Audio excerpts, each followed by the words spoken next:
How you doing, guys? Big Met Dan School here again today, back once again with another Warhammer 40k Conquest video for you. Today, I'll be taking a look through the pages of issue 39.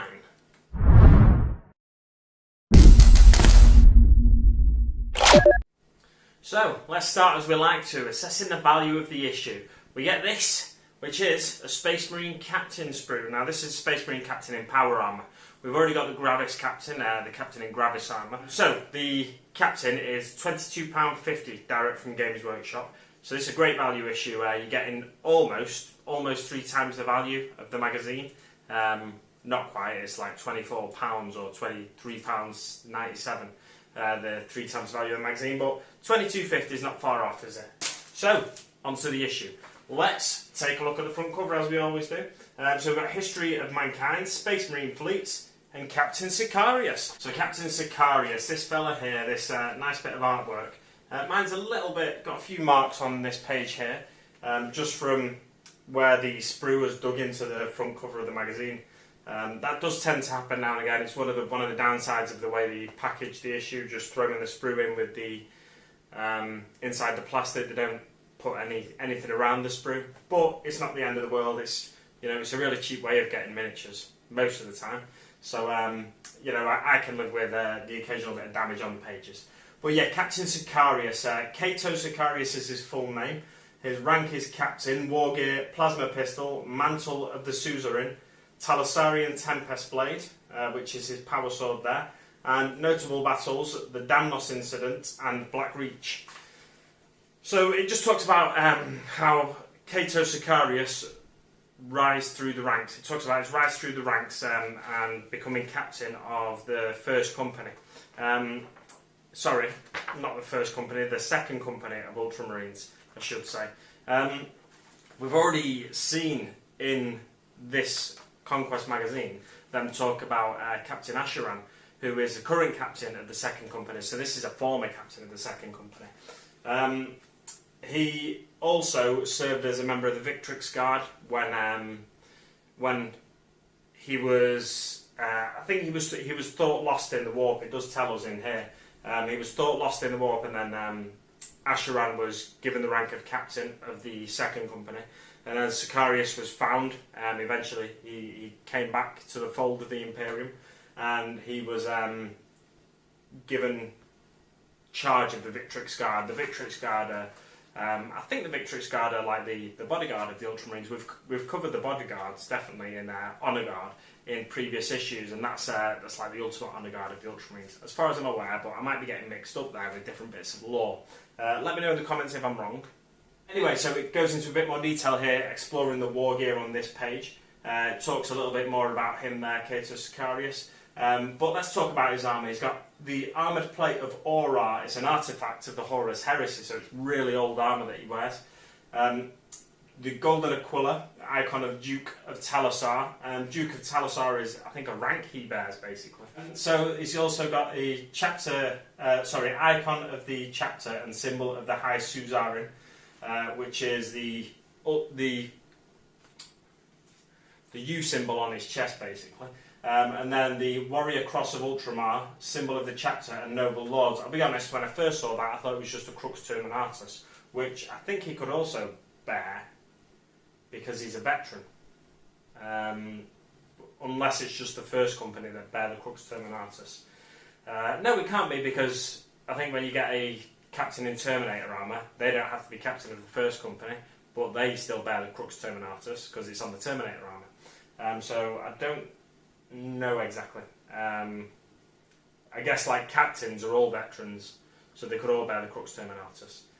Let me know in the comments below. I think that's the last time I'm going to try and not say that again now. Just correct me if there's anything wrong in the comments below. The Suzerain Marine Honour worn for battlefield recognition, which is the crest there.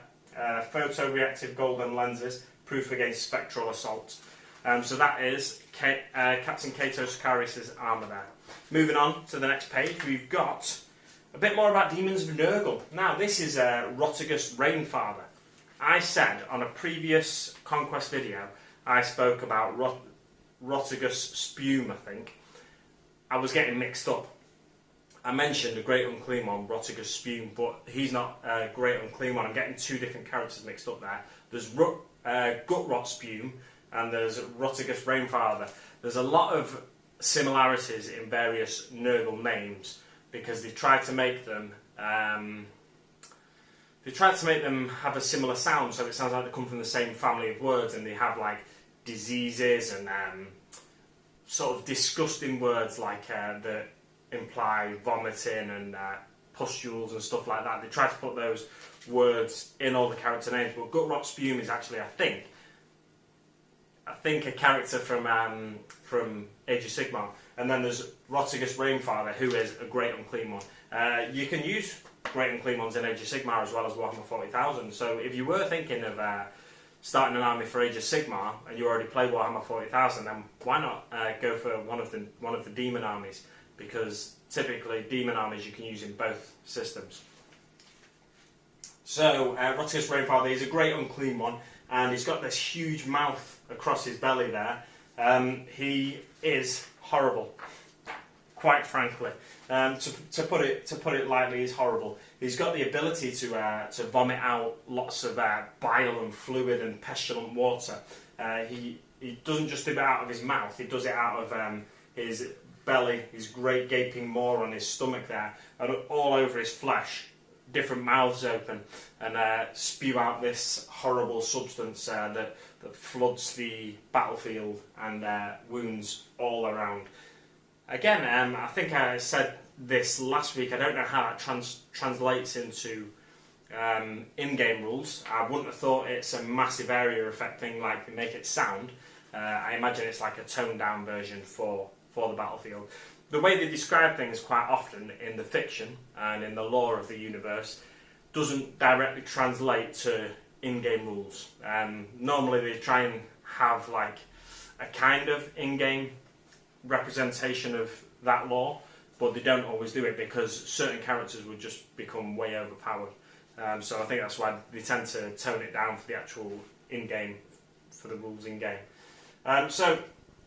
Where Rotigus goes, fetid floods soon follow, drowning his enemies in filth. That's this quick description there of his ability to vomit pools of pestilent water across the battlefield.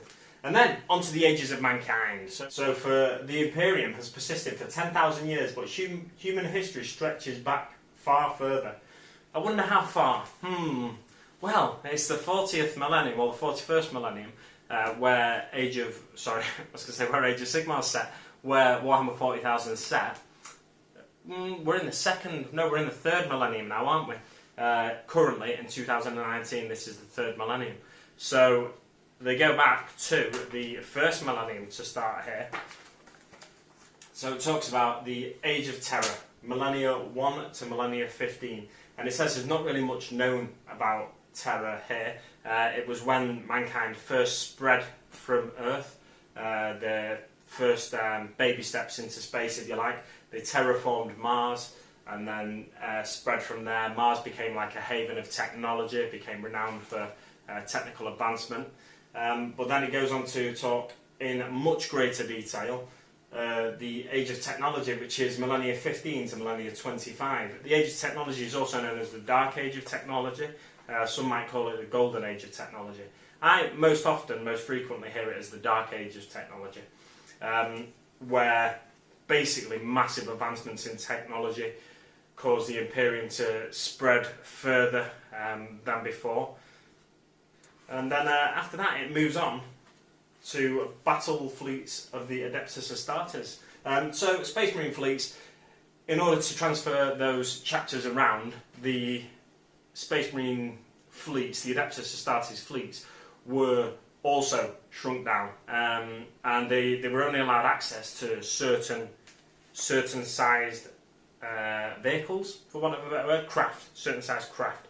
So previously they had, such a variety of craft available to them. They could basically go across space, conquering whatever worlds they wanted with however many Marines they wanted.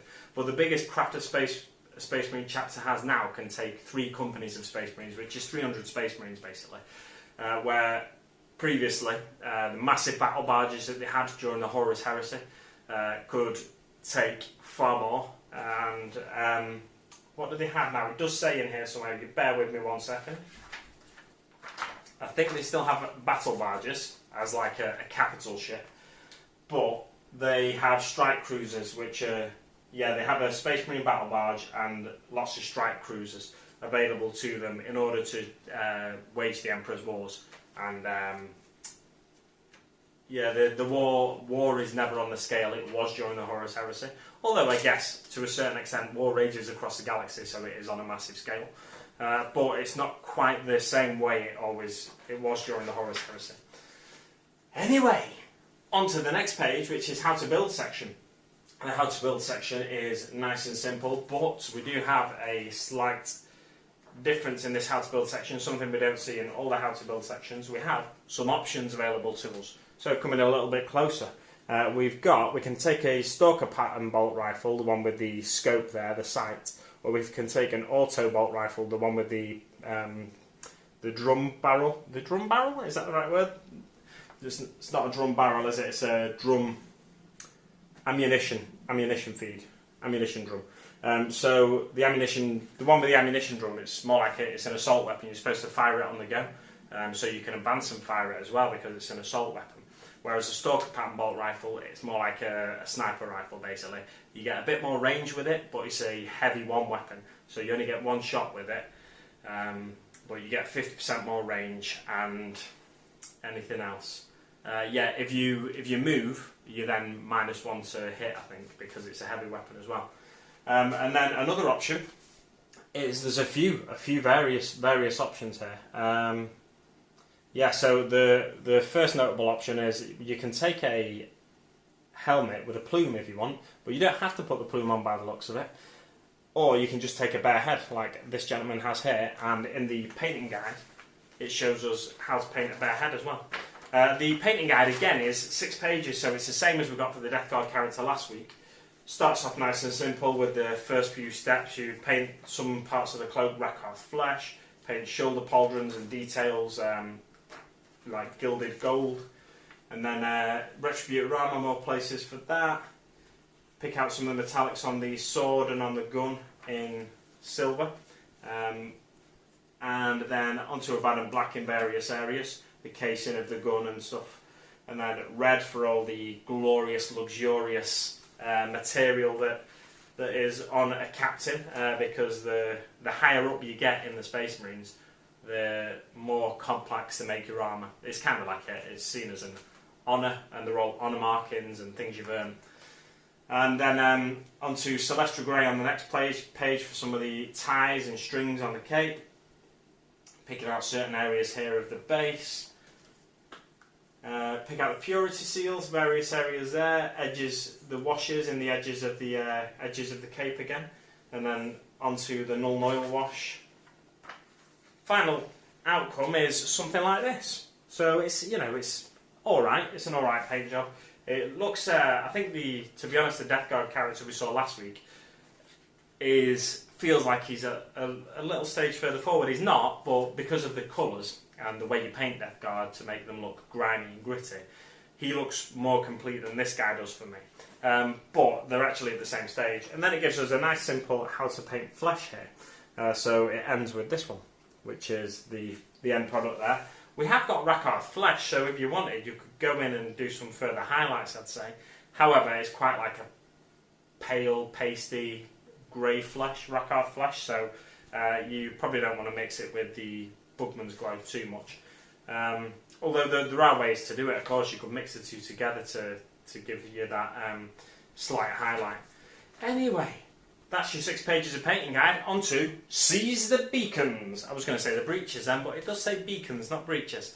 So Seize the Beacons is the mission this time round. I'll just read this bit for you here.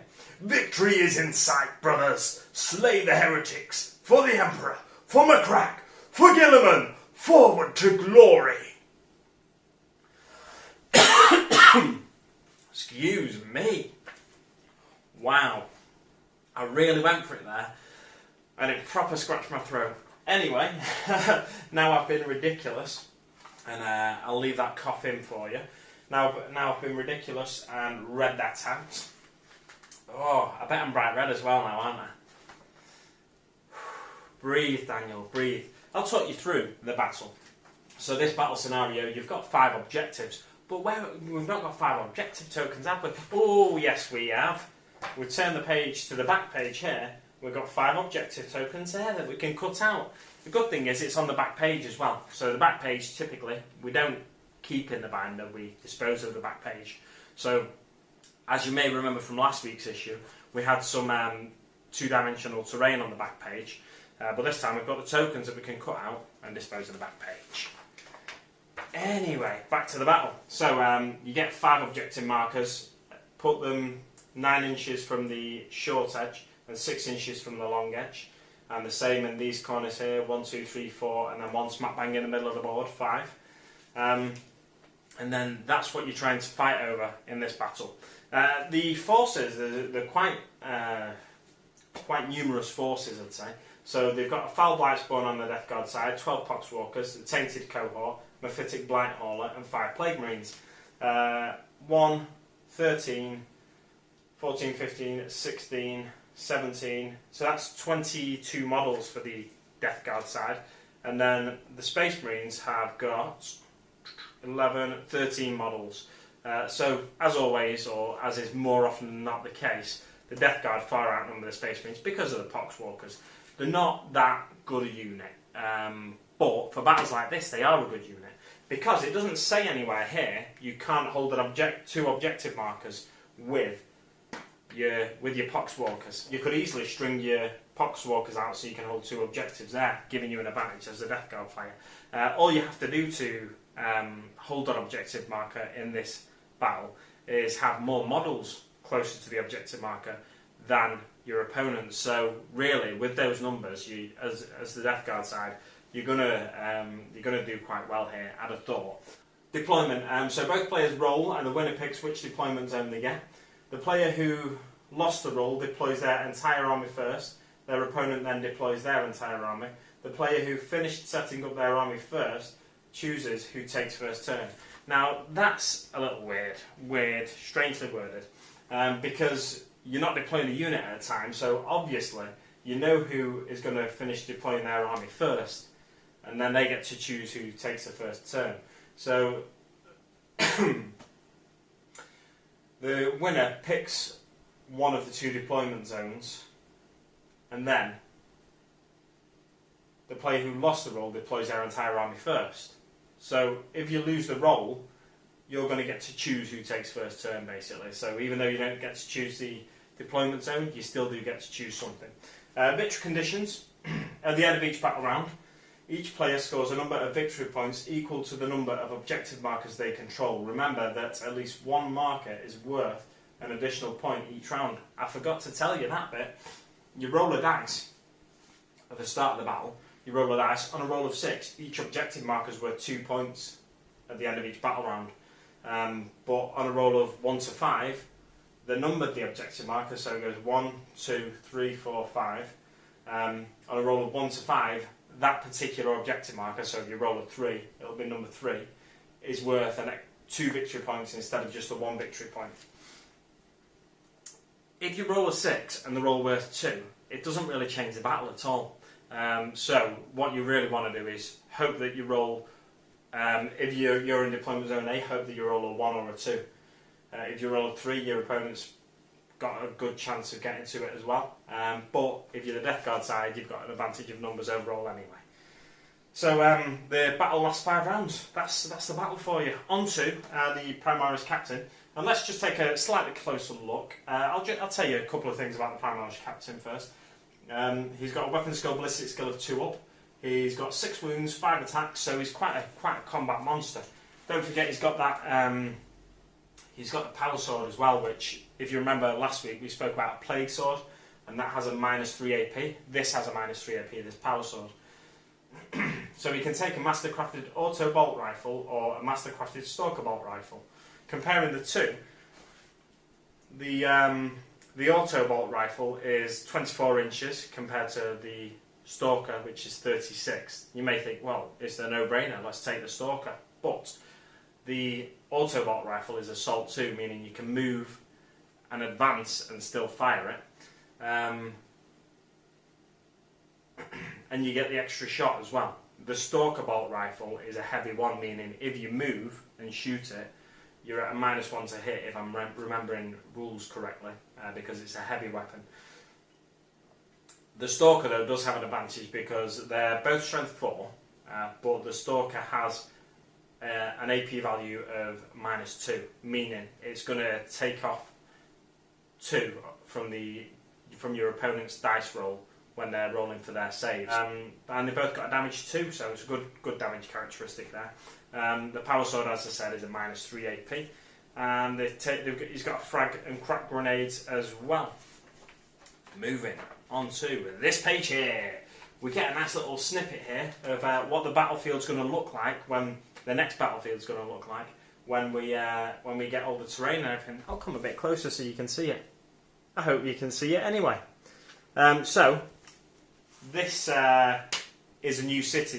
This battlefield represents a new city. Welcome to Caelon, soldier.